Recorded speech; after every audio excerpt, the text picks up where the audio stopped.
Assalamualaikum warahmatullahi wabarakatuh.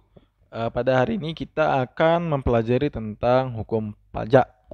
Ya, materi pada perkuliahan pada hari ini adalah tentang objek pajak atau disingkat OP.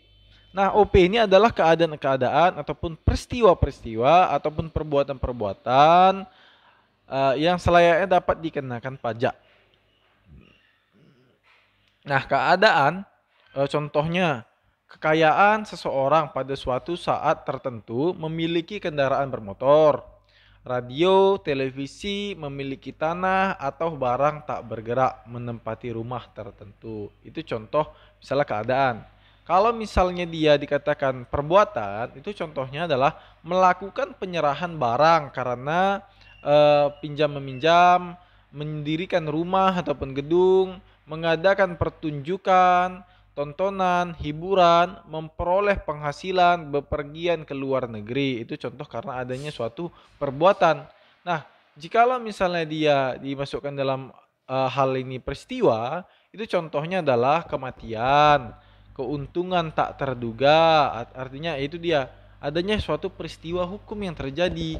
Nah, objek pajak PPh adalah penghasilan, yaitu setiap tambahan kemampuan ekonomis yang diterima ataupun diperoleh wajib pajak, baik yang berasal dari Indonesia maupun dari luar, yang dapat dipakai untuk konsumsi atau untuk menambah kekayaan wajib pajak yang bersangkutan dengan nama dan dalam bentuk apapun.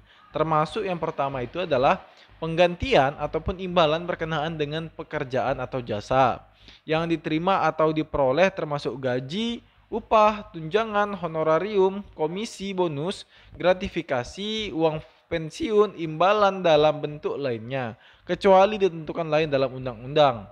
Nah, yang kedua adalah hadiah dari undian ataupun pekerjaan atau kegiatan dan penghargaan. Yang ketiga adalah itu laba usaha. Yang keempat, itu adalah penerimaan kembali pembayaran pajak yang telah dibebankan sebagai biaya. Yang kelima adalah bunga termasuk premium, diskonto, dan imbalan karena jaminan pengembalian utang. Nah, keenam adalah dividen dengan nama dan dalam bentuk apapun, termasuk dividen dari perusahaan asuransi kepada pemegang polis dan pembagian sisa hasil usaha koperasi. Ketujuh itu adalah royalti. Kedelapan adalah sewa dan penghasilan lain sehubungan dengan penggunaan harta.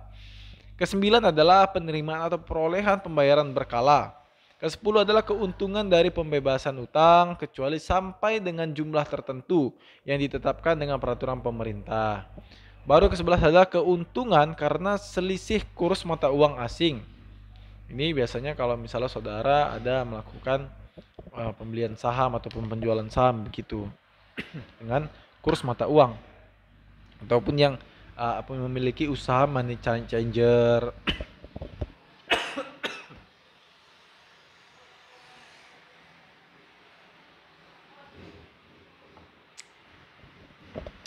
Yang ke-12 adalah selisih lebih karena penilaian kembali aktiva. Yang ke-13 itu merupakan premi asuransi. Nah, iuran yang ke-14 adalah iuran yang diterima ataupun diperoleh perkumpulan dari anggotanya yang terdiri dari wajib pajak yang menjalankan usaha ataupun pekerjaan bebas. Nah, ke-15 ini adalah tambahan kekayaan neto yang berasal dari penghasilan yang belum dikenakan pajak. Ke-16 ini adalah keuntungan karena penjualan atau karena pengalihan harta, termasuk pertama itu keuntungan karena pengalihan harta kepada perseroan, persekutuan, dan badan lainnya sebagai pengganti saham ataupun penyertaan modal.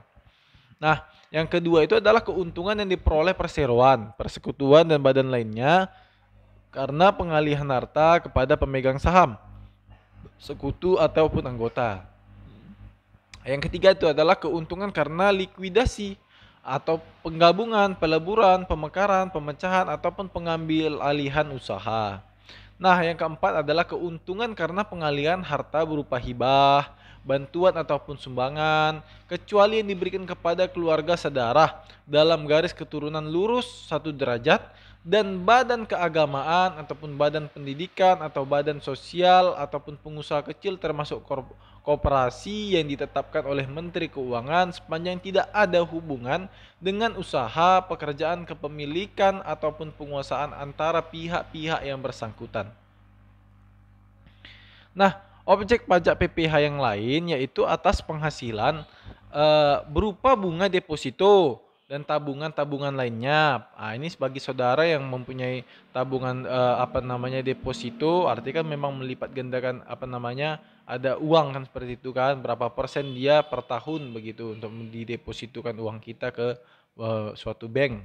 Nah, jadi penghasilan dari transaksi saham ataupun sekuritas lainnya di bursa efek, penghasilan dari pengalihan harta berupa tanah dan ataupun bangunan serta penghasilan tertentu lainnya. Pengenaan pajaknya diatur dengan peraturan pemerintah. Inilah yang termasuk dengan objek pajak PPh lainnya. Nah, sedangkan objek pajak pertambahan nilai terdiri atas pertama, penyerahan barang kena pajak di dalam daerah pabeanan yang dilakukan oleh pengusaha. Yang kedua, impor barang kena pajak. Yang ketiga, penyerahan jasa kena pajak di dalam daerah pabeanan yang dilakukan oleh pengusaha. Yang keempat, pemanfaatan barang kena pajak tidak berwujud dari luar daerah pabeanan di dalam daerah pabeanan. Yang kelima, pemanfaatan jasa kena pajak dari luar daerah pabeanan di dalam daerah pabeanan. Atau keenam adalah ekspor barang kena pajak oleh pengusaha kena pajak itu sendiri. Nah, yang berikutnya itu tentang objek pajak PBB, adalah bumi dan bangunan. Yang pertama kita bahas adalah bumi. Bumi ini permukaan bumi meliputi tanah dan perairan, pedalaman serta laut wilayah Indonesia. Nah, sedangkan yang bangunan adalah konstruksi teknik yang ditanam ataupun dilekatkan secara tetap pada tanah dan atau perairan, termasuk jalan lingkungan yang terletak dalam satu komplek bangunan seperti hotel, pabrik. Yang kedua adalah jalan tol, kolam renang, pagar mewah, tanaman mewah, dermaga ataupun galangan kapal, tempat olahraga, tempat penampungan minyak, air, gas, pipa, gas minyak. Nah, yang terakhir adalah dan fasilitas lain yang bermanfaat. Inilah dia terhadap bangunan.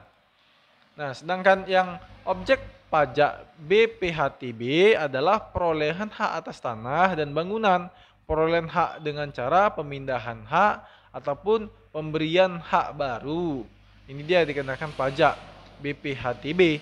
Nah, sedangkan objek pajak ataupun objek biaya materai adalah dokumen, yaitu kertas yang berisikan tulisan mengandung arti dan maksud tentang perbuatan, keadaan atau kenyataan bagi seseorang dan atau pihak-pihak yang berkepentingan. Jadi demikianlah perkuliahan mengenai tentang objek pajak ini sendiri. Jadi saudara sudah mengetahui apa yang dimaksud dengan tadi objek bea materai, objek BPHTB, objek PBB, objek pajak pertambahan nilai, serta tadi objek PPh. Nah, jadi yang saudara harus ketahui itu objek pajak itu merupakan keadaan-keadaan, peristiwa-peristiwa ataupun perbuatan-perbuatan. Jadi saudara harus ingat ini.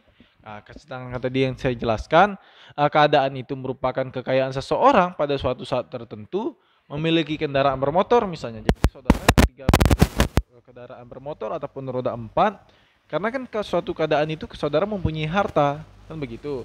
Nah, jikalau tadi perbuatan, saudara misalnya ada melakukan penyerahan barang karena perjanjian tertentu atau melakukan jual beli, karena itu kan suatu perbuatan. Nah, perbuatan hukum yang menimbulkan akibat hukum, yang menimbulkan peristiwa hukum, kan begitu juga. Nah, jadi saudara juga misalnya membangunkan suatu rumah ataupun gedung, itu kan karena suatu perbuatan. Nah, ketika misalnya mungkin saudara adalah pengusaha membuatkan suatu pertunjukan atau show, misalnya mungkin membuatkan show band ternama atau segala macam, itu saudara dikenakan juga karena suatu perbuatan. Nah, dalam hal ini yang sebenarnya adalah memperoleh penghasilan baru ketika saudara berpergian ke luar negeri. Mungkin saudara ada sedikit rezeki, saudara ingin melakukan jalan-jalan ataupun rutenya itu keluar keliling Eropa misalnya begitu kan. Jadi saudara itu dianggap suatu perbuatan. Nah, ini menjadi objek pajak. Nah, yang tadi peristiwa itu adalah misalnya saudara tadi itu contohnya kita bilang adanya suatu kematian, adapun keuntungan tak terduga tadi, itu dijelaskan. Jadi demikianlah kesimpulan perkuliahan kita pada hari ini. Saya harapkan saudara dapat eh, mendapatkan ilmu pada hari ini yang mengetahui bagaimana objek pajak itu sendiri. Terima kasih. Assalamualaikum warahmatullahi wabarakatuh.